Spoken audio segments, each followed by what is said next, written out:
Hello everyone, good evening everybody. So guys, क्या आपको पता है power grid corporation of India limited PGCIL diploma trainee में कितने स्टूडेंट्स फॉर्म भरते हैं? तो गाइस, अगर हम इसके इतिहास के बारे में बात करें तो साल 2015, 2016, 2017, 2018, 2019 और 2020 तब तक बेटा पीजीसीआईएल के जितने भी जोन्स होते थे, यानी कि अगर power grid corporation of India limited है वो 9 जोन में बटा हुआ है और 9 जोन के अलग अलग पेपर होते थे। जैसे नॉर्थ रीजन 1 हो गया, उसका अपना अलग पेपर होता था, कुछ 30-35 वैकेंसी आती थी। नॉर्थ रीजन 2 की कुछ अलग वैकेंसी आती थी, नॉर्थ रीजन 3 की कुछ अलग वैकेंसी आती थी, ईस्टर्न रीजन की अलग आती थी। सब अपना अपना पेपर कराते थे और उन्हीं में एक पेपर होता था उड़ीसा प्रोजेक्ट्स का, उड़ीसा ट्रांसमिशन प्रोजेक्ट, जो कि पीजीसीएल के अंतर्गत आता है। जब ये देखा गया कि यार साल भर में पीजीसीएल एक ऐसा महारत्न पब्लिक सेक्टर जिसके 9 अलग अलग जोन है, वो अपने अलग अलग पेपर करवा रहे हैं डिप्लोमा ट्रेनिंग के लिए, तो क्यों ना ये सोचा गया कि इनका एक कॉमन रिक्रूटमेंट करवा लेते हैं। बच्चा अपने हिसाब से सोच के अपना जोन भर देगा और जिस जोन में उसको काम करना है उसके पास नंबर ऑफ वैकेंसीज भी होंगी, उस जोन के लिए वो फाइट कर लेगा। ये सोचा गया था जस्ट पिछले साल, यानी कि साल 2022 के अंदर। तो साल 2022 में पहली बार पीजीसीआईएल का रिक्रूटमेंट हुआ था और करीब करीब 210 से ज्यादा टोटल वैकेंसीज आई थी सिविल के बच्चों के लिए, इलेक्ट्रॉनिक्स के बच्चों के लिए और इलेक्ट्रिकल के लिए। नो डाउट यहाँ पे इलेक्ट्रिकल की वैकेंसीज ज्यादा ही होती है, इसलिए पिछले बार बच्चों को पीजीसीआईएल के लिए बहुत ज्यादा नंबर ऑफ वैकेंसीज देखने को मिली थी डिप्लोमा के स्टूडेंट्स को। बट बात यह आती है कि इसमें बच्चों ने फॉर्म कितना फिलअप किया। तो अगर आप पिछले बार की वैकेंसीज के हिसाब से फॉर्म देखोगे तो ये 10 फरवरी 2023 को पीजीसीआईएल ने ऑफिशियल नोटिस दिया था और इसमें इन्होंने बोला था कि डिप्लोमा ट्रेनी के जो फॉर्म हमारे पास आए हैं 31 दिसंबर 2022 तक, क्लियर, ये जो फॉर्म आए हैं वो कितने आए हैं जरा आप सोचना। तो अलग अलग, आपको भी पता है अलग अलग पोस्ट कोड होता है। अभी आप लोगों ने फॉर्म भरा होगा तो आपको पता चल गया होगा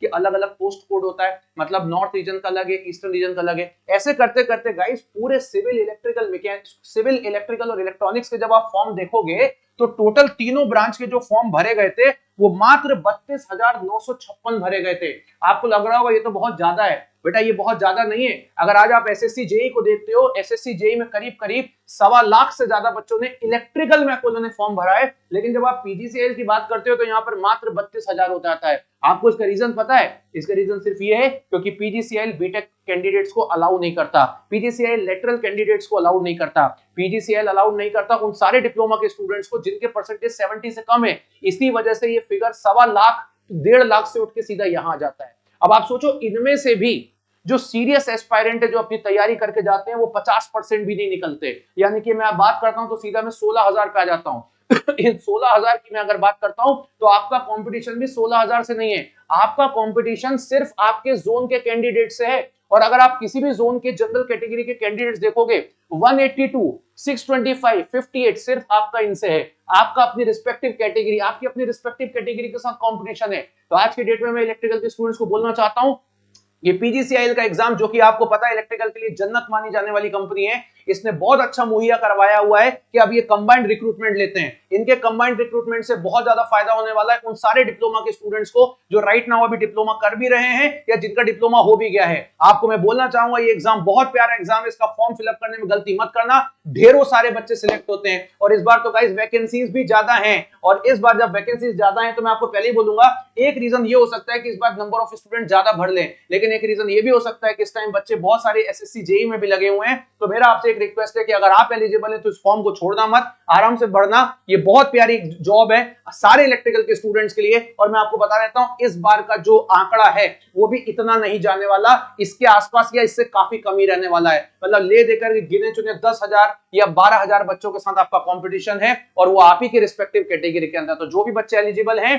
कृपया करके फॉर्म जरूर भरिएगा। इसके अलावा मैं बात करना चाहता हूं ऐसे स्टूडेंट जिन्होंने मान लीजिए एसएससी जेई का फॉर्म फिलअप किया हो बट किसी कारण से उनकी तैयारी उतनी प्रॉपर ना हो पाई हो या तैयारी हो भी गई हो बट वो पीजीसीआईएल के लिए एलिजिबल है तो पीजीसीआईएल भी देंगे, तो उनके लिए मैं बताना चाहता हूं कि गाइस आप लोगों के लिए मैंने डेडिकेटेड पीजीसीआईएल का लाइव बैच 24 सितंबर से स्टार्ट कर दिया गया है। और जब 24 तारीख से मैंने इसको स्टार्ट किया तो आपको ये कहां मिलेगा तो वही बताता हूं। यूट्यूब पर तो मैं आप लोगों की रेगुलर क्लास देखते ही हूं, आप सिंपल सा यहां पर एक सर्च करिएगा पीजीसीआईएल और पीजीसीआईएल डिप्लोमा ट्रेनी के बाद जब आप लोग सर्च करते हो पीजीसीआईएल डिप्लोमा ट्रेनी के बाद जब आप करते हो तो टेक्स्ट बुक डाल दीजिएगा। बस गूगल पे आप नॉर्मल सर्च कर लीजिएगा PGCIL diploma trainee text book, तो आप लोगों को देखो पहली लिंक मिल जाएगी। जैसे ही आपको ये पहली लिंक मिल जाएगी आप लोग यहाँ पे देखोगे तो PGCIL diploma trainee text book के अंदर पूरा टेक नॉन टेक अवेलेबल है, जहां पर टेक्निकल पूरा का पूरा मैं कवर कर रहा हूँ, full electrical English Ananya ma'am complete कर रही है और गौरव सर आपका पूरा करंट अफेयर्स कंप्लीट कर रहे हैं। अगर हम इसके बारे में बात करें तो इसका जो ओवरऑल प्राइस है वो अभी 2399 है, लेकिन गाइस अच्छा टेस्ट सीरीज इसी में इंक्लूड होती है, लेकिन ये प्राइस भी आपका मात्र 2100 हो जाता है अगर आप टेक्स्ट बुक का यूनिवर्सल कूपन कोड लगा देते हो जिसका नाम है मोहित के। तो भाई डेट याद रखना मत भूलना, डेट आपकी कितनी है 24 सितंबर से मैं आपके लिए बैच स्टार्ट कर रहा हूं और इसमें वो सारे सब्जेक्ट्स पढ़ाने वाला हूं जो बेसिकली आपके पीजीसीआईएल में पूछे जाते हैं और शाम को 5 बजे तो रेगुलर हमको मिलना ही मिलना है। So thank you very much, bye bye, take care and love you everybody.